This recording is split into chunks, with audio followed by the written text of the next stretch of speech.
Good morning. मैं doctor Jainendra Kumar, assistant professor, department of anthropology, Jain college Dhurwa से हूँ। आज का विषय है ह्यूमन ट्रैफिकिंग अर्थात मानव तस्करी। ये सेमेस्टर 6 के DCA 3 पेपर हेतु यूनिट 2 से संबंधित है। आज हम लोग ह्यूमन ट्रैफिकिंग पे चर्चा करेंगे कि आखिर मानव तस्करी क्या है। मानव तस्करी दुनिया भर में एक गंभीर समस्या के रूप में विद्यमान है। यह एक ऐसा अपराध है जिसमें लोगों को उनके शोषण के लिए खरीदा और बेचा जाता है। वर्ष 2010 में संयुक्त राष्ट्र महासभा ने इसे घृणित अपराध के खिलाफ कार्रवाई करने के लिए अंतर्राष्ट्रीय समुदाय को प्रोत्साहित करने हेतु मानव तस्करी से निपटने के लिए वैश्विक योजना the global plan of action to combat trafficking in person को अपनाया था। संयुक्त राष्ट्र मादक पदार्थ एवं अपराध कार्यालय द्वारा जारी मानव तस्करी पर वैश्विक रिपोर्ट के अनुसार राष्ट्र अब इस अपराध के प्रति जागरूक हो चुका है, पीड़ितों की पहचान कर रहे हैं और अधिक से अधिक तस्करों को सज़ा दे रहे हैं। रिपोर्ट में यह भी कहा गया कि महिलाएं और लड़कियां मानव तस्करी से सर्वाधिक पीड़ित है। इनमें से अधिकांश तस्करी यौन शोषण के लिए किया जाता है। इसे परिभाषित करने के लिए भी कई विद्वानों ने प्रयास किया है। उन विद्वानों के अनुसार राष्ट्रीय द्वारा दी गई परिभाषा के अनुसार किसी व्यक्ति को डराकर बलपूर्वक या दोषपूर्ण तरीके से कोई कार्य करवाना, एक स्थान से दूसरे स्थान पर ले जाने या बंधक बनाकर रखने जैसे कृत्य को तस्करी की श्रेणी में रखा गया है। संयुक्त राष्ट्र की परिभाषा के अनुसार किसी व्यक्ति को बल प्रयोग कर, डराकर, धोखा देकर, हिंसा जैसे तरीकों से भर्ती, तस्करी या बंधक बनाकर रखना मानव तस्करी के अंतर्गत आता है। इसमें पीड़ित व्यक्ति से देह व्यापार, घरेलू काम, गुलामी इत्यादि कार्य पीड़ित व्यक्ति की इच्छा के विरुद्ध कराए जाते हैं। ह्यूमन ट्रैफिकिंग यानी मानव तस्करी कहने को तो गैर कानूनी है, लेकिन फिर भी यह हमारे समाज की एक गंभीर समस्या बनी हुई है। शारीरिक शोषण और देह व्यापार से लेकर बंधुआ मजदूरी तक के लिए ह्यूमन ट्रैफिकिंग की जाती है। ड्रग्स और हथियारों के बाद ह्यूमन ट्रैफिक दुनिया की तीसरी सबसे बड़ी ऑर्गेनाइजेशन है। इसमें 80% लगभग जिस्म फरोशी के लिए मानव तस्करी किया जाता है। एशिया की अगर बात करें तो भारत इस अपराध के लिए सबसे बड़ा गढ़ माना जाता है। ऐसे में हमारे लिए यह सोचने का विषय है कि किस तरह से हमें इस समस्या से निपटारा करना होगा।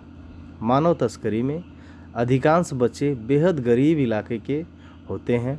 मानव तस्करी में सबसे ज़्यादा बच्चियां भारत के पूर्वी इलाकों के अंदरूनी गांवों से आती हैं। मानव तस्करी पर वैश्विक रिपोर्ट अपनी तरह की पहली रिपोर्ट है जो मानव तस्करी को लेकर वैश्विक स्तर पर व्यापक मूल्यांकन प्रदान करती है। इसमें 155 देशों से प्राप्त आंकड़े शामिल हैं, जिसमें मानव तस्करी के पैटर्न का अवलोकन, प्रतिक्रिया में उठाए गए कानूनी कदम और व्यक्ति पीड़ितों और अभियोजन संबंधी देश विदेश में तस्करी के मामले की जानकारी ली जाती है। इस रिपोर्ट के अनुसार मानव तस्करी 80% का सबसे आम रूप यौन शोषण है। यौन शोषण का शिकार मुख्य रूप से ये महिलाएं हैं। हैरानी की बात यह है कि 30% देशों में जो तस्करों के जेंडर बारे में जानकारी प्रदान करते हैं, महिला तस्करों का अनुपात सबसे अधिक है। कुछ क्षेत्रों में महिलाएं ही महिलाओं एवं लड़कियों की तस्करी करती है। मानव तस्करी का दूसरा सबसे आम रूप बलात्श्रम है जो लगभग 18% के करीब है। दुनिया भर में तस्करी के शिकार लोगों में से लगभग 20% बच्चे हैं। अफ्रीका और मेकांग क्षेत्र के कुछ हिस्सों में मुख्य तौर पर 100% तक बच्चों की ही तस्करी की जाती है। एक आम राय है कि तस्करी द्वारा लोगों को एक देश से दूसरे देश ले जाया जाता है, लेकिन ज़्यादातर शोषण के मामले घर के गरीब ही पाए जाते हैं। आंकड़ों के अनुसार अंतर्देशीय या घरेलू तस्करी मानव तस्करी का प्रमुख रूप है। अगर आंकड़ों की तरफ ध्यान दें तो यह ज्ञात होता है कि विश्व में श्रम एवं यौन अपराध के लिए की जाने वाली मानव तस्करी से लगभग 85 मिलियन वयस्क तथा बच्चे पीड़ित हैं। वर्ष 2019 की रिपोर्ट में तस्करी की राष्ट्रीय प्रकृति पर प्रकाश डाला गया, जिसके अनुसार 60% मामलों में पीड़ितों को उनके देश की सीमाओं से बाहर ले जाने के बजाय देश के अंदर ही उनकी तस्करी की जाती है। पश्चिमी और मध्य यूरोप, मध्य पूर्व तथा कुछ पूर्वी एशियाई देशों को छोड़कर दुनिया के सभी क्षेत्रों में घरेलू स्तर पर तस्करी की समस्या ज़्यादा प्रबल है। अंतर्राष्ट्रीय श्रम संगठन के आंकड़ों के अनुसार यौन उत्पीड़न हेतु तस्करी देश की सीमाओं से बाहर किए जाने की संभावना होती है, जबकि बलात् श्रम के मामले में लोगों की तस्करी सामान्यतः अपने ही देश में की जाती है। महिलाएं और लड़कियां सबसे अधिक असुरक्षित है। 90% महिलाओं में लड़कियों की तस्करी यौन शोषण के लिए की जाती है। जानकारी के अनुसार दक्षिण एशिया में 85% मानव तस्करी बलात्श्रम के लिए की जाती है। भारत में सर्वाधिक प्रभावित राज्य पश्चिम बंगाल, छत्तीसगढ़, झारखंड तथा असम है।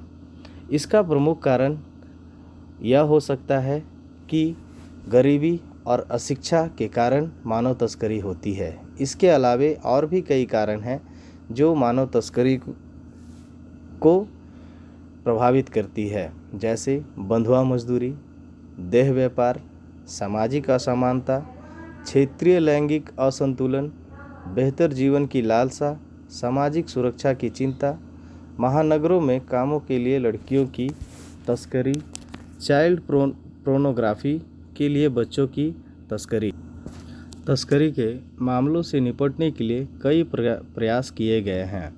वर्ष 2000 में पालेर्मो प्रोटोकॉल लाया गया, जो तस्करी से निपटने के लिए एक अंतर्राष्ट्रीय प्रयास रहा था।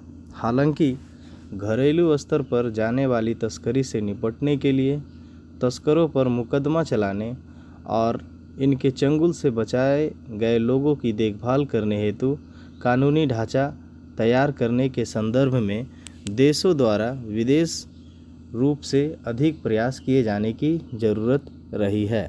घरेलू स्तर पर तस्करी से निपटने के लिए राजनीतिक प्रयासों के साथ साथ स्थानीय निवासियों तथा अन्य क्षेत्रों में काम करने वाले लोगों का भी सहयोग अपेक्षित है।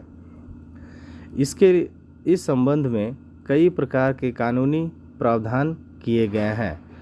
इमोरल ट्रैफिकिंग प्रिवीजन एक्ट के अनुसार अगर व्यापार के इरादे से ह्यूमन ट्रैफिकिंग होती है तो 7 साल से लेकर उम्र कैद तक की सज़ा हो सकती है। इसी तरह बंधुआ मजदूरी से लेकर चाइल्ड लेबर तक के लिए विभिन्न कानून व सज़ा का प्रावधान है, लेकिन सबसे बड़ी समस्या कानून को क्रियान्वित करने की है। बात अगर सज़ा की जाए तो पिछले 5 सालों में ह्यूमन ट्रैफिकिंग के फाइल्ड केसेस में 23% में दोष सिद्ध हुआ है। इस मामले में लगभग 45,375 लोगों की गिरफ्तारी हुई और 10,134 लोगों को दोषी करार दिया गया, जिसमें जुर्माने से लेकर जेल तक की सज़ा दी गई। पिछले 5 साल में आंध्र प्रदेश में सर्वाधिक गिरफ्तारी हुई, लगभग 7,450 के करीब महाराष्ट्र करीब हुई है। महाराष्ट्र दूसरे नंबर पर आता है, उसके बाद कर्नाटक, तमिलनाडु और पश्चिम बंगाल है। इन बढ़ते मामलों की एक वजह यह भी हो सकती है कि अब मामले अधिक दर्ज होने लगे हैं। प्रशासनिक प्रयास के रूप में देखा जा सकता है कि केंद्र सरकार विभिन्न राज्यों को फंड्स प्रदान करती है और वेब पोर्टल भी लॉन्च किया गया है ताकि मानव तस्करी का यह अमानवीय व्यवहार रुक सके या कम हो सके। इसके अलावा महिला व बाल विकास विभाग ने भी पीड़ितों के बचाव व पुनर्वास के लिए अपने प्रयास तेज किए हैं। धन्यवाद।